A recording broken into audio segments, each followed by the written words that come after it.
ଡ୍ରେସ୍ରେ ଯେଉଁ ଟ୍ୟାଗ୍ଟା ଲାଗିଛି ୟା ନାଁ କ'ଣ ଜାଣିଛନ୍ତି? EAS, electronic article surveillance. କେହି ଏ ଡ୍ରେସ୍ଟାକୁ ଚୋରି କରି ନ ନେବେ ସେଇଥିପାଇଁ ସେଇଟା ଲାଗିଛି।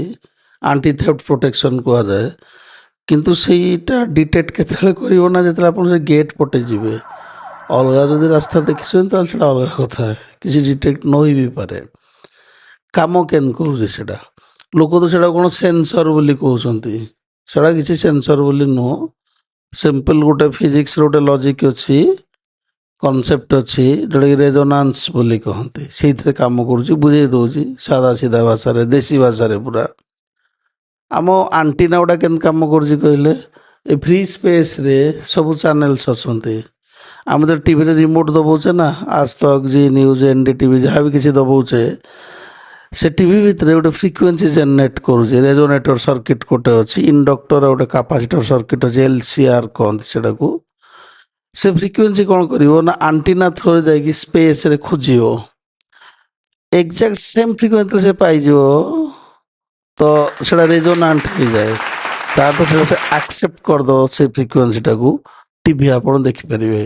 କଣ୍ଡିସନ୍ ହେଲା ଯେ ସେ DTHରେ ପଇସା ଥିବା ଦରକାର, ନହେଲେ ହେବନି।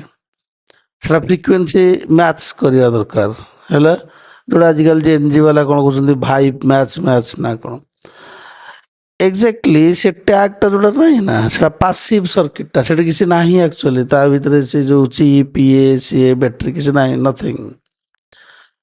ଆପଣ ଯେତେବେଳେ ସେଇଟାକୁ ଧରିକି ପାଖାପାଖି ସେଇ ପର୍ଯ୍ୟନ୍ତ ପହଞ୍ଚିଯିବେ, କେଉଁଠି କହିଲେ ସେ ଗେଟ୍ଟା ପାଖକୁ, ଗେଟ୍ ଗୋଟେ ଲୋ ଫ୍ରିକ୍ୱେନ୍ସି ଜେନେରେଟ୍ ହେଉଥାଏ, କରିବ 58 କିଲୋହର୍ଟ୍ଜର ପାଖାପାଖି।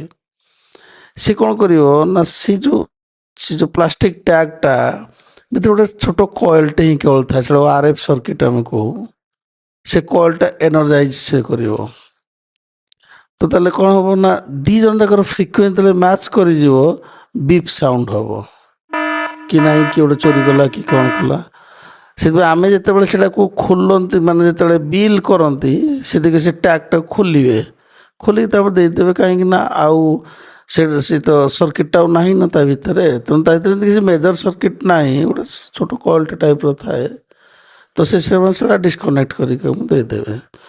କିନ୍ତୁ ଯଦି ଅଲଗା ରାସ୍ତା ଦେଖିଛ ତାହେଲେ ଅଲଗା କଥା।